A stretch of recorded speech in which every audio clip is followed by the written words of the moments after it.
Good morning. A couple of lectures ago, we had discussed about how neural networks are considered to be the state of the art models in most of the fields these days. We discussed that they had brought about a paradigm change. We looked at the specific example. In the classic conventional machine learning frameworks, we'd start off with an input. We would use some feature extractors. Many of these were constructed using domain expertise. For example, for an image, it might be the intensity, the horizontal lines, the gradients, etc. And then we would feed these features to a classifier in the case of classification and to a regression model in case of regression. Whereas in the case of neural networks, we said that the models where the feature extraction and the classification part of the networks are there, they're end-to-end trainable. So we can also learn these features which we had to previously handcraft. We had also looked at this from TensorFlow Playground example. We'd said that we could use logistic regression on a dataset like this, for example, and we'd be able to not get very good accuracy because logistic regression would only learn a line. But if we instead also added more features, we'd be perfectly able to learn. But instead of adding the new features, or where the feature extraction or the feature learning happens as a part of the learning, that we can do with multi-layer perceptrons. So if we have this network, I change the activation to ReLU as it works generally very well. We can see that we've been able to get similar effect. So thus far we've concluded that neural networks have been able to change this paradigm where we earlier had to extract the features and then feed them to a classifier. So there were two different pipelines, but now we have end-to-end trainable models. We'll be using the same concept today to build a part of the system or a very small part of the system which can be used for training models such as which are being used for ChatGPT. So we know that inherently ChatGPT is doing one basic task. It is predicting the next word, next token, next character, whatever you want to call. It's the technical term for that is typically known as a token. As an example, if I open up this OpenAI's tokenizer, we have this string of text which is from their example. You can notice that it's being broken down into different colors where each of the different color means a different token. If we had a smaller sentence, we may see that it contains one token corresponding to hello, another token corresponding to a dot, and another one for a space. And we can see how different tokens are being created. We can also see that corresponding to each token, there is a token ID. So that the computers can represent these tokens.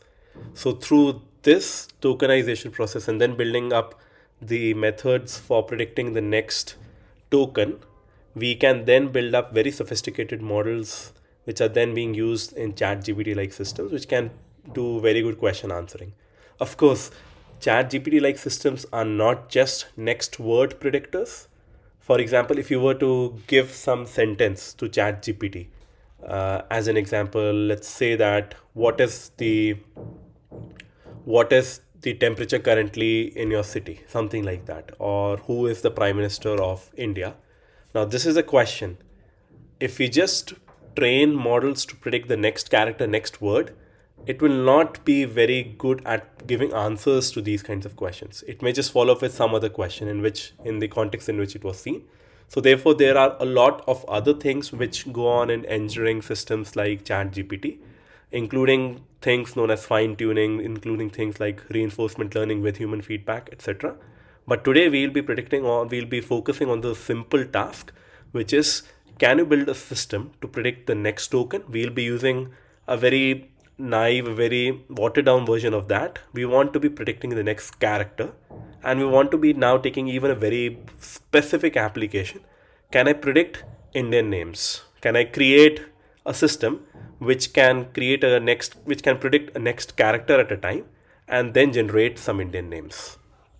Now, this content, this today's lecture, is very, very heavily inspired. A lot of the code has been borrowed from this excellent guide by Andrej Gapati, and he has a bunch of 5, 6 lecture videos, and probably more by the time you may see this. We are having this discussion. So, there are a bunch of very nice videos, some of which have heavily inspired this particular lecture for today. So as I said, our task is to predict the next character, I'll say for now, so that we don't get too confused with next token, etc. What constitutes the token. So a question to you at this point: if I've given you three characters A, P, P, and I ask you that what is the next character? Now, I think we'll not even have to think about it for a second. Maybe most of the times we'll think of something like apple as this specific word, but it could be something else also. Appetite, for example. But I think the first example which comes to our mind is apple. But what we have seen is that given some context of previous characters, we have methods within us to think, to estimate the next character. But we want a machine to be able to do that. And if we can do that, then we can predict the next character as a part of the system for generation, text generation. So we can pose this as a classification problem at this stage. Like prediction of the next character can naturally be seen as a classification task. Given the previous three characters, what is the class of the next character, or the next position? What character would be taken? It's a classification problem. We are saying that there are 27 classes. We are simplifying the problem by saying that we are only considering lower characters, and the empty character or the end of string character is the hyphen or the dot. Now, if we pose it as a classification task, we are effectively saying now this is a multi-class classification task where we have 27 classes, and we'll have 27 numbers corresponding to the 27 probabilities, and before that we'll have 27 numbers corresponding to the logits, which are then passed through the softmax. We have seen all of these things earlier, so it's a 27 class classification task. We will be using this on a specific problem of generating Indian names. I'll be using a publicly available dataset. For example, if I have names like Abid, Abida, Adesh, Zeel, so starting with double A, ending with Z, like names, I want to be able to generate more such names. Now, this may or may not sound like a very useful thing to you, but the backbone of this entire network, of this architecture, if you learn, you'll be able to appreciate it and apply it in a lot more contexts. And we'll have to make certain assumptions. Like here, I'm making that only lowercase characters are there, and this hyphen indicates end character, and the length also I'm just giving certain limitations so that we don't expose ourselves to a lot of variation. We just want to keep things very simple for now. So firstly, I want to talk about how can we create a training dataset for such a problem. So as I mentioned a few minutes back, our key idea is that given a context of some pass k characters, I want to predict the next k plus 1th character. Now once I have that, then I can use, for example, let's say that the most probable character turns out to be L, and we predict here L. So now we have APPL. Now we can use these three characters PPL and then predict the next character.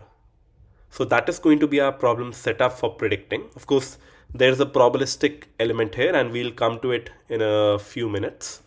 But as of now, we want to first be able to create a training dataset for this classification problem. Now for that, what we'll do is we'll pick up different words in a dataset. For example, if we pick up the first word in a dataset, and that's the name Abid. So we'll say that empty, empty, empty, and the next character, the first character is an A. Empty, empty, A, the next character is an A because we have AA. And then empty AA, the next character is a B. And then AAB, the next character is an I.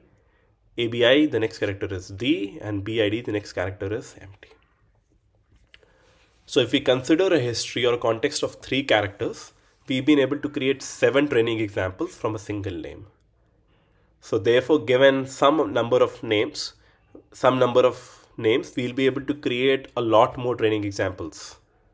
And that's the main starting point for this problem setup of the specific way in which we create a training data set. Now, of course, there can be various kinds of variations you could do, but we'll stick on to this very simple procedure for now.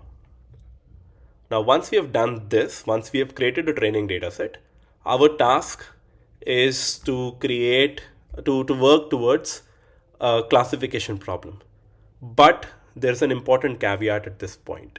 Computers don't really understand, or like while they'll not really know what an A means and a B means and an I means, right? So whenever we're talking about machine learning, we are generally talking in terms of numbers. We're talking in terms of vector representations. So the question is that how do I represent this A and a B and a C and a D and an E and so on and so forth? I want you to pause for a minute and think about how would you encode A, B, C, D, etc. as some numbers which you can then use further in your machine learning pipelines. Now, one such way you may think would be one-hot encoding, which is what we have already thought. But one-hot encoding is highly inefficient in one sense because it's a very, very sparse representation. One-hot encoding would mean that, let's say, A is 1 and then followed by 26 zeros, B is 0, 1, 25 zeros, so on and so forth. That's one important limitation of one-hot encoding. The other being that there is no, because all of these vectors are orthogonal. The A vector would be now orthogonal to the B vector, so on and so forth. There is no relationship between these vectors. Whereas if we know the English language, we know that there is a bit of a relationship between the different characters. Like for example, if we knew APP, it's very clear that it's very likely that we'll only see a very specific subset of the characters. Or we know that the vowels and consonants have some meaning, right? So all of these we want to somehow encode via some scheme. Now, as we discussed earlier, few minutes back, in the earlier days of conventional machine learning, we might have used domain crafted features. Let's say, is it a vowel or is it a consonant? We could have created these specific features to encode what a specific character means. But as we discussed, that one of the key things, one of the key benefits of using neural networks, deep learning, is that they allow you to also learn the representations. So our next point, the next question is that can we learn a representation which is more efficient, more useful, more which is able to capture the relationship between the different characters than one-hot encoding or other similar representations? And we can indeed learn this. We can indeed train on a network and learn these representations.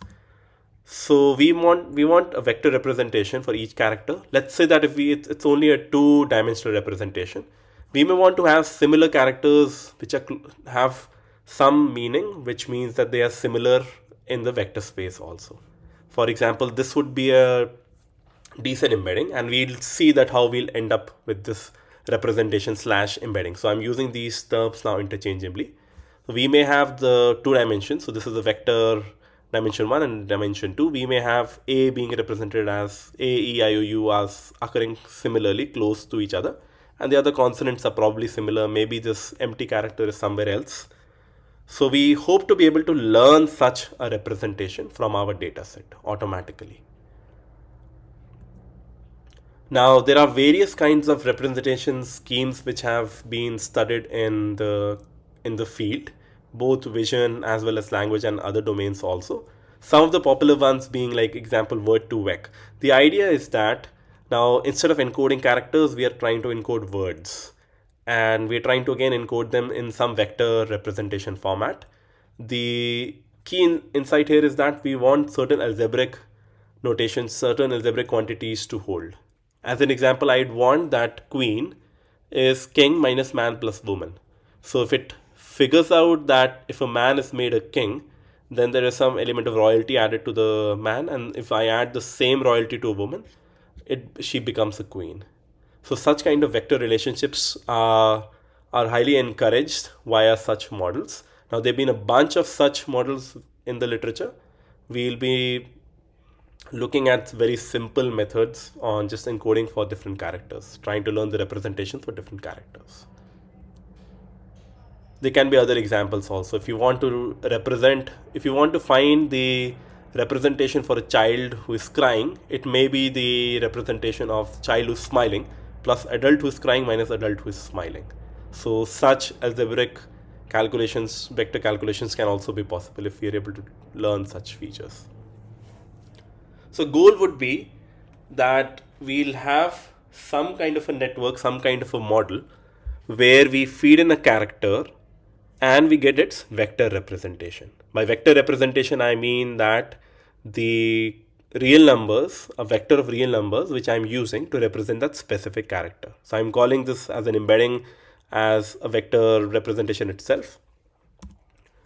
As an example, if we're given 27 characters and a k-dimensional embedding, so previously I'd shown you a two-dimensional embedding for each character. What it means is that the character A would be given k numbers. So element, it's a vector of length k. Similarly, B would be a vector of length k. Similarly, all of these would be a vector of length k.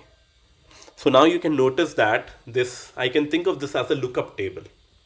An embedding, a representation, all of these terms are typically used interchangeably. For each character, I have a k-dimensional vector which I can look up and associate with. The important thing, which I've been mentioning many times now, is that this representation or this embedding table is also learnable. Like these are different numbers. We can also learn them through gradient descent, which makes the problem a lot more interesting, a lot more exciting. We'll see via a code example how to do this, but for now, let's understand that this is a learnable set of parameters where we're trying to learn these 27 cross k dimensional numbers. Now let's try and understand the overall architecture. In the previous couple of lectures, we have looked at multi-layer perceptrons. So let's consider this specific example where the X input features are A, B, and I, and we want to predict the next character. Now let's assume that we already have access to the embedding table, and our embeddings are, let's say, for A it's 0.1, 0.3, for B it's minus 0.1, 0.1, and for I it's 0.6, 0.4. Now I've color encoded these different characters. Now I get a two-dimensional vector for A, a two-dimensional vector for B, and two-dimensional vector for I.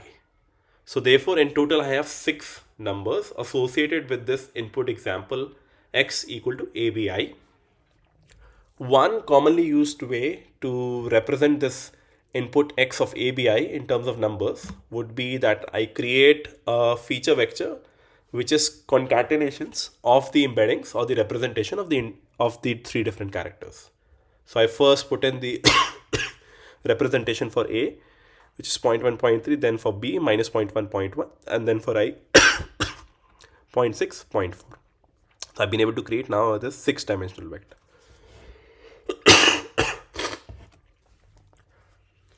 Now once I have a vector of length 6,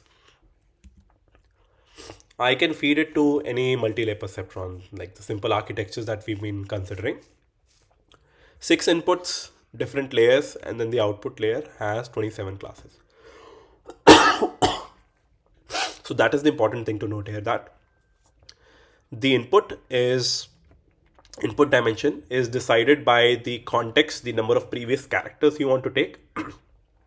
Here I'm considering 3 characters, and each character is represented by using a vector of length 2.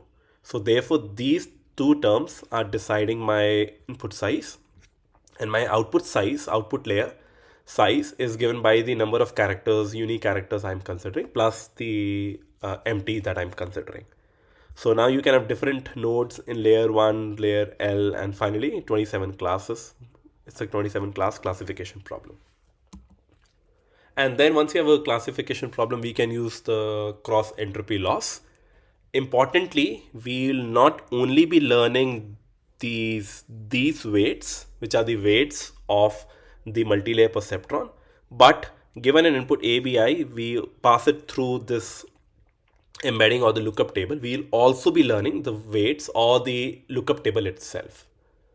So therefore, it's important to again revise. There are two things which we'll be able to learn in this end-to-end framework. One is the embeddings. You can now think of this as the feature extractor part of the network. Second is the classifier part of the network, which is the multi-layer perceptron, whose weights also we'll be able to learn. The final part, once we have learned all of these weights, would be how to generate new characters, how to generate new words from this learned network. Let's assume that we start with the test input ABI, which we've been looking at till now. Now we get a probability distribution. It's called a categorical distribution of the 27 classes. What it means is that D is likely to occur 60% of the times and A is likely 0.1, 0.1. So while D is the most likely class, it does not mean that the other characters are not likely. So this also happens when you run chat GPT like systems. For example, if you give the same prompt, you may still observe different answers. It's because the next characters or the next tokens that are being predicted, they have a probability distribution. Probability distribution means that there is a certain probability that A would be picked up, B would be picked up, C would be picked up, while D is the most likely output, but it doesn't mean that D will always be picked up. In fact, in this case, you'd say that D would be picked up 60% or would be predicted 60% of the time. But the remaining 40% of the time, you can predict the other characters also. So therefore, we may end up sampling from this distribution, and we may say that with 1% chance we have uh, the word as ABIA, then with 1% it's ABIB, 60% ABID, so on and so forth, right? So think of this as a random experiment now. You threw some coin or you did a random sampling from this categorical, you did a sampling from this categorical distribution. Based on that, you'd end up picking the random seed that you have, etc. You'd end up picking the next character. And then if you notice, we form a tree-like structure. So we had AAB. If the next word I had predicted with 1% probability was AAB, and now with some 3% probability or some X probability, we can also predict the next set of characters, right? So it's a auto-regressive setting, it's a sequential-like setting. You use the previous input to decide the next output, and then you can feed the next output also as a part of the input, and you propagate from left to right in this case. Okay, so enough about the theory behind this exercise for generating names. We'll now be looking at some code for doing the same.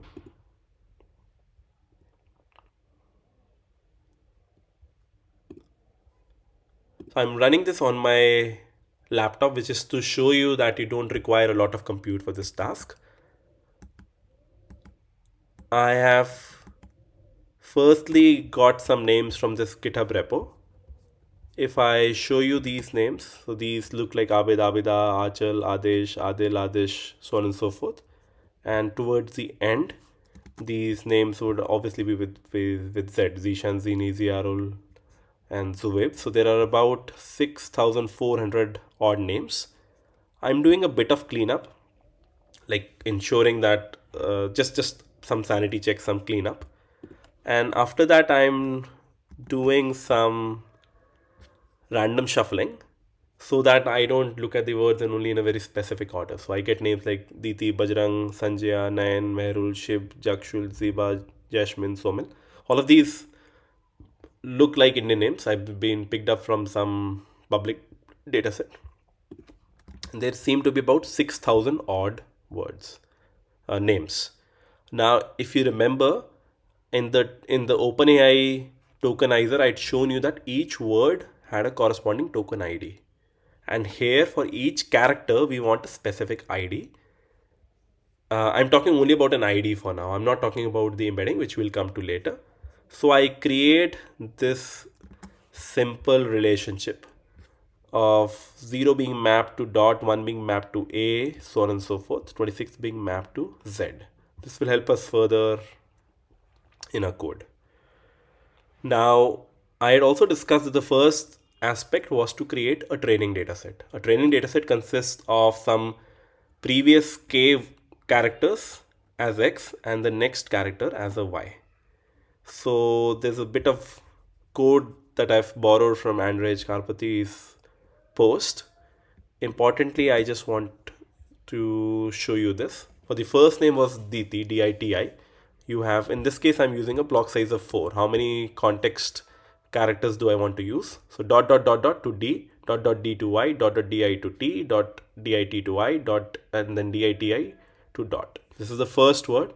So the first word I've been able to create 1, 2, 3, 4, 5 examples. Now if I had created using a block size of 3, what do you think is the number of examples I'll generate for the word? Second question, for different length words, would we be creating different size of inputs or not?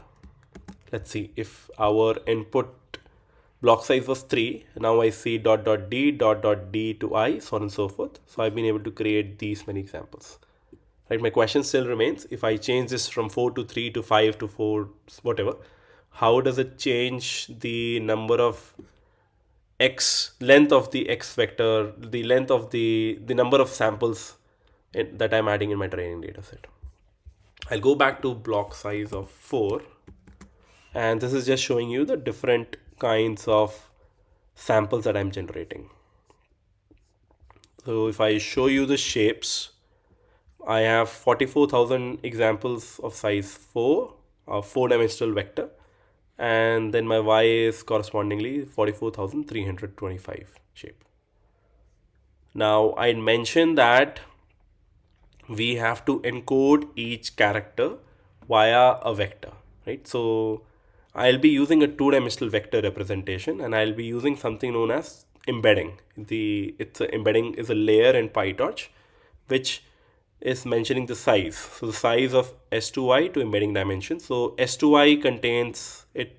S2I, if you saw, was the mapping between the character to the number, string to integer, and similarly I had I to S, integer to string, and both of them are the same size. So this is basically trying to create a table of size 27, 2, all of whose numbers are trainable, are learnable through the neural network training process. So if I were to look at the embedding.weight, this is how an untrained model's embedding matrix embedding layer is looking like. Corresponding to A, I have this vector. Corresponding to B, I have this 2-dimensional vector, and so on and so forth. We can also verify the shape.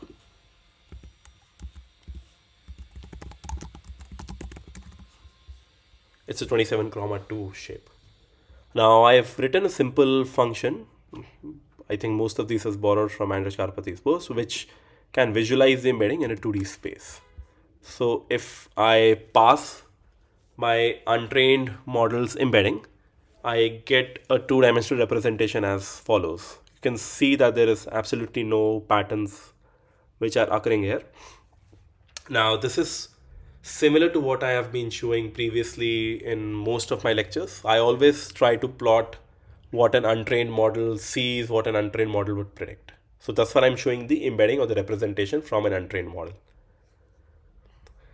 Next, I am creating a class to predict the next character's probability or the logits corresponding to that.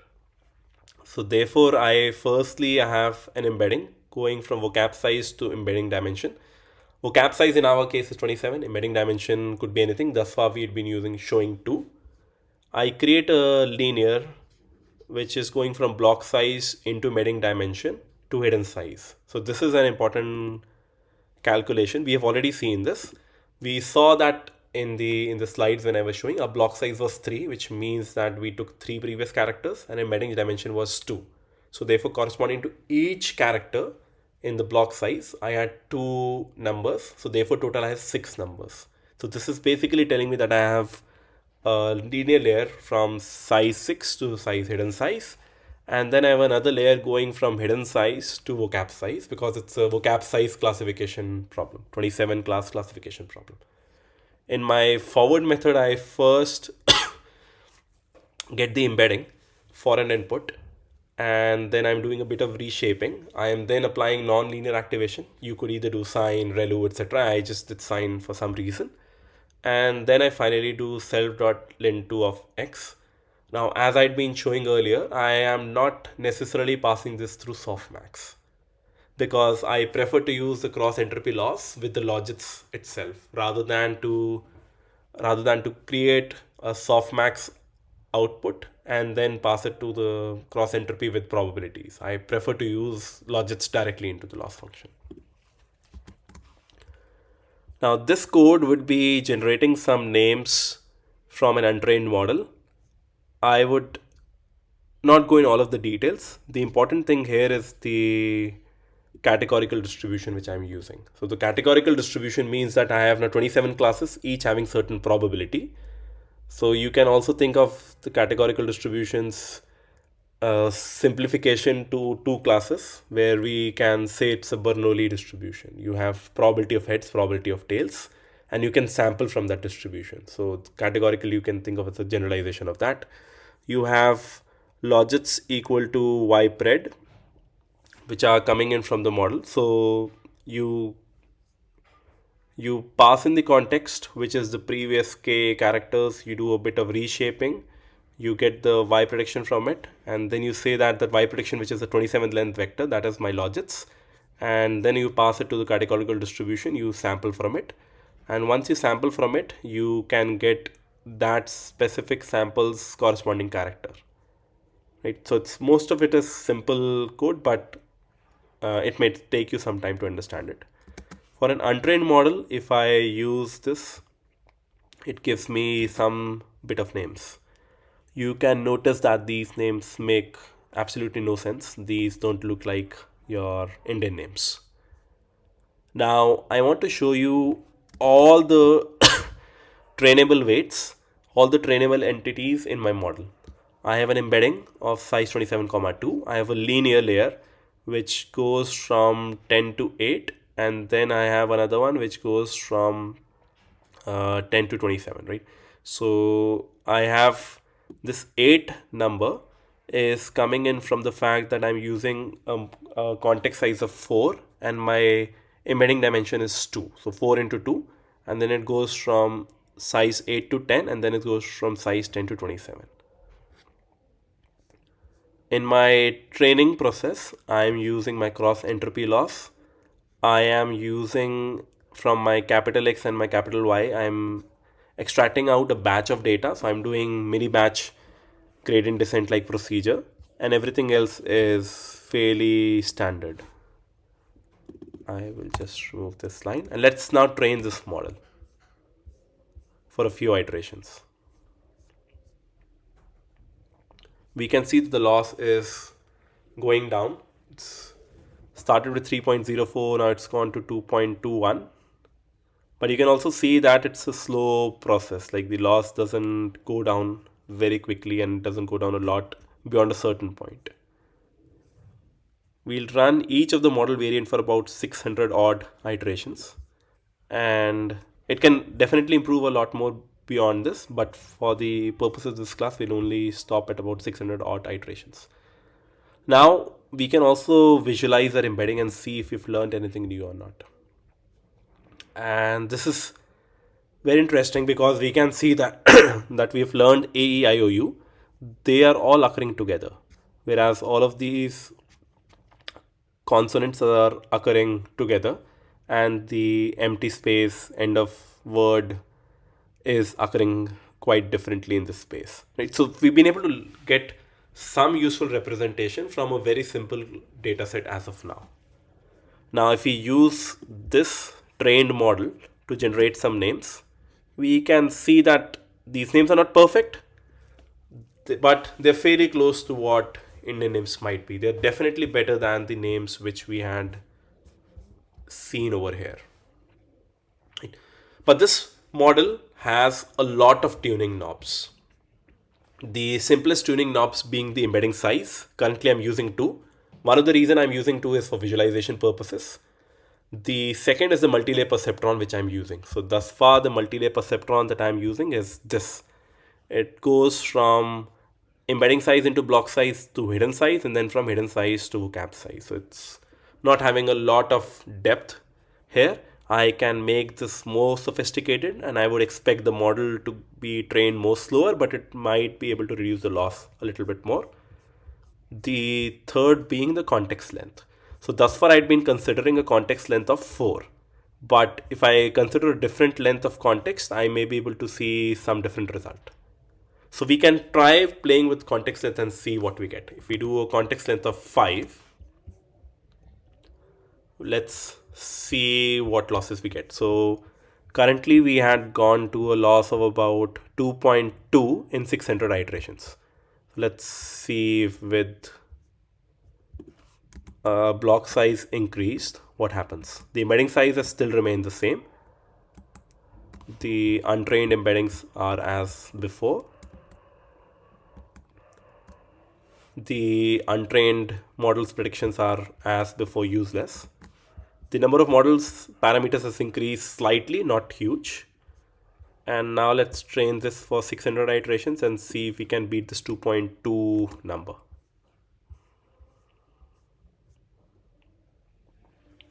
As you'd notice, the model will get slightly slower because now you have given it more parameters to train on. Okay, it already seems to be beating the previous model. I think the previous model had stopped at 2.20, and now we are already at 2.17.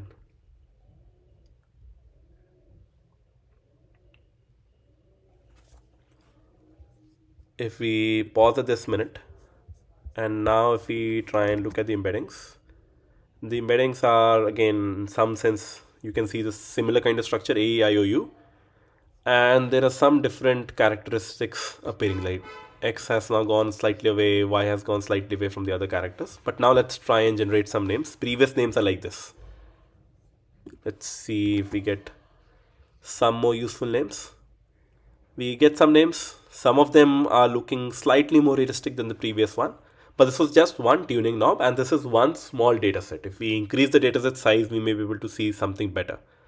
Now we can also make the embedding size more. Of course, we'll lose the ability to visualize in 2 dimensions, but let's try and see if we can reduce the loss beyond lesser than 2.17.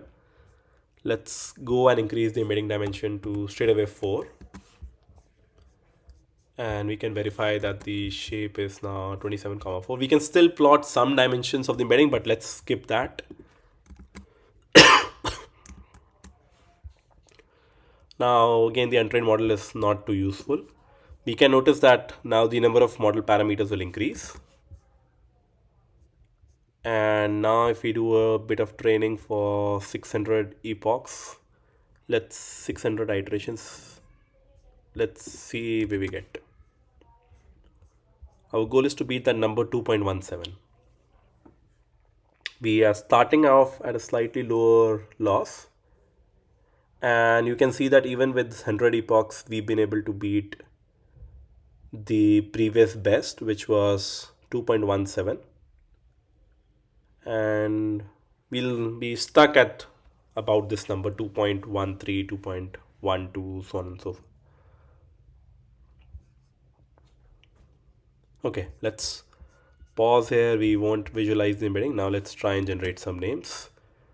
And they indeed look a little more reasonable. And this is just scratching the surface. Like, I think we should also spend more time in understanding the MLP also. I won't do that in today's lecture, but you can also work through that. Then there are a bunch of other tricks which people use, such as batch norm and a lot of other modern advanced residual connections, for example. A lot of other things people are using these days in order to optimize the networks better. I will skip some of these details, but importantly, I wanted to show you what you can do with these kinds of models. Before stopping, I want to show you yet another interesting post from Andrej Karpathy,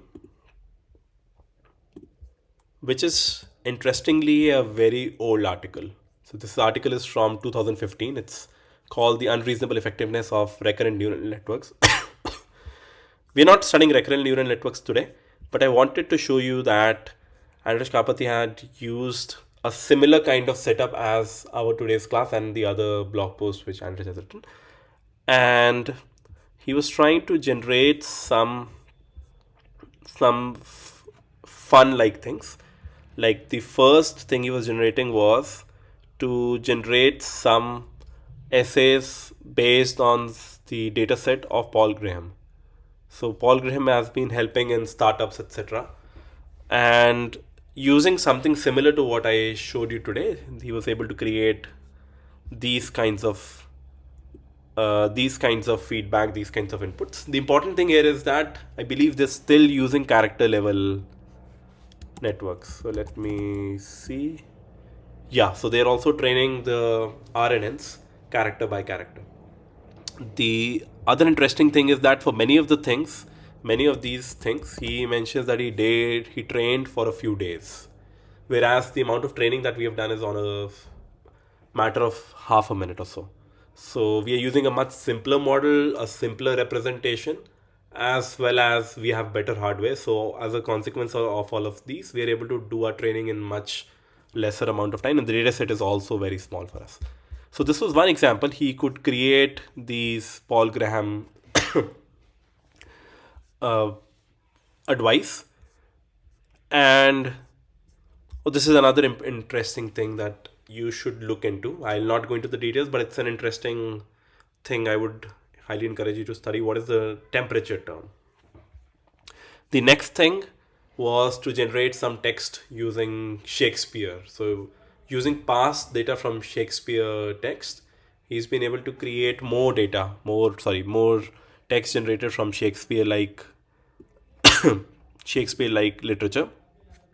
And it seems that it's been able to work well. Like there is some certain structure, there is a speaker, and then there is a colon, and then there is some text, and the text also seems to be fairly similar in language to what you'd expect Shakespeare like text to be, which was fairly interesting.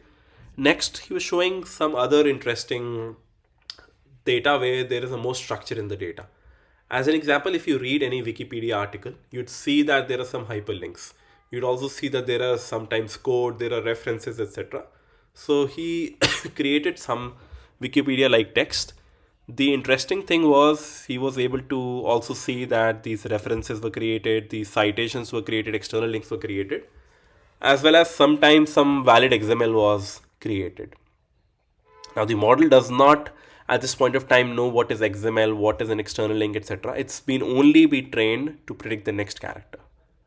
And it's been powerful enough, trained with enough data, with strong enough, with powerful enough architectures, it's been able to do these things.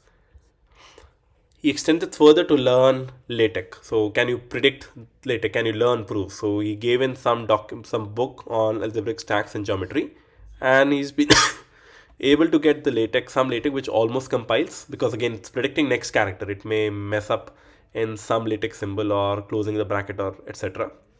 But he says that with a little bit of effort, he's able to get some plausible looking math. Of course, it's missing on things like section question mark question mark. But overall, if you saw this, if you just skimmed through this proofs for let's say 2 seconds, 3 seconds, you may think that this is a real textbook, but it's not. Similarly, he extended it further to create Linux source code. Now, he trained on the entire Linux source code which he picked up at that point of time, whatever could fit into the GPU, and was able to create code which looks like this. Now, this is fairly similar to some Linux C code that you might see.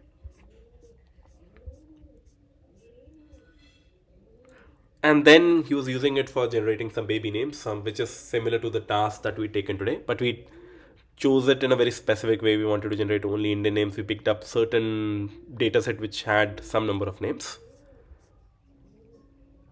The other thing is the evolution of samples while training. We have also seen two versions of it. Like I've shown you the trained and the untrained models samples. I have not really shown you how it improves over time. I've just shown you how the loss goes down over time. But you could pretty much use this kind of a setup. All right, so I'll stop at this point. I believe this was an interesting application of what you have studied in the MLP lectures.